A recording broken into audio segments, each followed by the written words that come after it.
हमने लगभग आरती के माध्यम से आरती कार्यक्रम समाप्त कराया।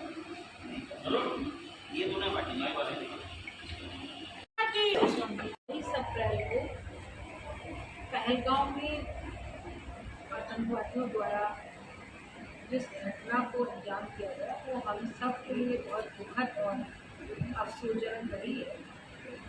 लेकिन हमारी सेना ने जो शौर्य और पराक्रम दिखाया, आतंकवादियों को जो मुंह तोड़ जवाब दिया, हमारी बहन बेटियों के सिंदूर की रक्षा के लिए जिस शौर्य का प्रदर्शन हमारी सेना ने किया, हम सब मैंने उनका धन्यवाद करने के लिए 25 मई को शाम को 5 बजे राजकीय महाविद्यालय अजमेर से एक सिंदूर यात्रा का आयोजन करने जा रही है।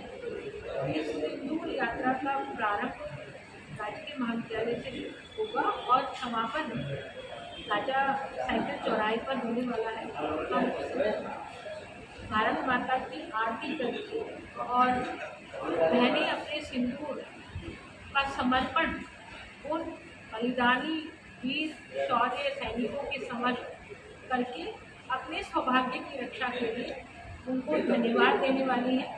निश्चित रूप से नारी का सौभाग्य ही उसका सबसे बड़ा श्रृंगार होता है और इस सौभाग्य के लिए हमने इतिहास में भी देखा है कि किस तरह से सावित्री ने यमराज से अपने पति को छुड़ाया।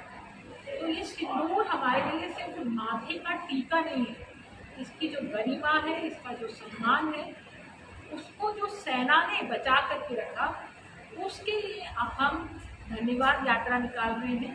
तो इस धन्यवाद यात्रा में सकल नारी समाज अजमेर सम्मिलित हो, क्योंकि पूरे अजमेर के जितने संगठन हैं वो संगठन सब साथ हैं और सब साथ होकर के इस कार्यक्रम को सहभागिता करने वाले हैं, इस कार्यक्रम को सफल बनाने वाले हैं।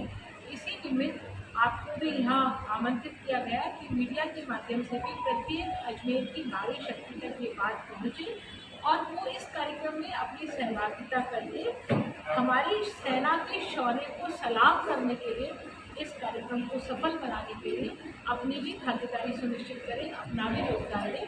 इसी निमित्त आज की प्रेस कॉन्फ्रेंस का आयोजन किया गया। क्या कुछ खास रहने वाला है इस यात्रा के अंदर? कोई ड्रेस कोड भी रखा है? कहाँ से शुरू होगी यात्रा और कहाँ समाप्त होगी और किन अन्य संगठनों ने समर्थन किया? देखिए, जितने भी अजमेर के सभी संगठन हैं, हमने एक दूसरे को संपर्क करके उनसे सहयोग मांगा है। यहाँ रूपश्री जी बैठी हैं, लक्ष्मी जी बैठी हैं, स्मिता जी बैठी हैं, बहन बैठी हैं, पाटनी जी हैं, हमारी अलका जी हैं, हमारी रेणु जी जो जागृत समाज से हैं, मालाकार मैडम जो नारी समाज से हैं, अर्चना जी हैं जो राजपूत समाज से हैं। तो ऐसे सब समाजों की बहनें सभी संस्थाओं से आप आई हैं और आपने इस कार्यक्रम को साथ में किया है। मैं सिर्फ संयोजक के नाते से बोल रही हूँ, बाकी ये सब साथ हैं, इन सबका ही कार्यक्रम है और सबने ही एक साथ आयोजित किया है। दो बात आपने पूछी है कि क्या ड्रेस कोड रखा गया है, क्योंकि सिंदूर से संबंधित ये कार्यक्रम है तो हमारी कोशिश रहेगी कि लाल रंग, क्योंकि सुर्ख रंग सिंदूर का लाल रंग होता है, इसलिए लाल रंग के वस्त्र कोई भी हो, चाहे राजपूती ड्रेस हो, चाहे साड़ी हो, चाहे सूट हो, कोशिश हो कि लाल रंग में पहने आए और नहीं भी हो तो उनकी भागीदारी महत्वपूर्ण है, रंग महत्वपूर्ण नहीं है, तो अपनी भागीदारी सुनिश्चित करें। हमने 20 अलग अलग वाहिनियाँ बनाई हैं और भारतीय संस्कृति से जुड़े हुए जो हमारे नारी शक्ति है उन वाहिनियों का नामकरण उस तरह से किया है। कार्यक्रम की समाप्ति के बाद आरती है, सिंदूर समर्पण है और आतिशबाजी का कार्यक्रम है।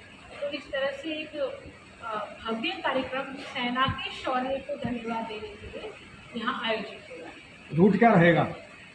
देखिए, जैसा पहले मैंने बताया, राजा साइकिल चौराहे से प्रारंभ होकर मंत्री और प्रभावना महासमिति के अध्यक्ष, दिगंबर जैन महासमिति के अध्यक्ष और beauty therapy and cosmetology federation of Rajasthan के सेक्रेटरी और कई संस्थाओं के अध्यक्ष।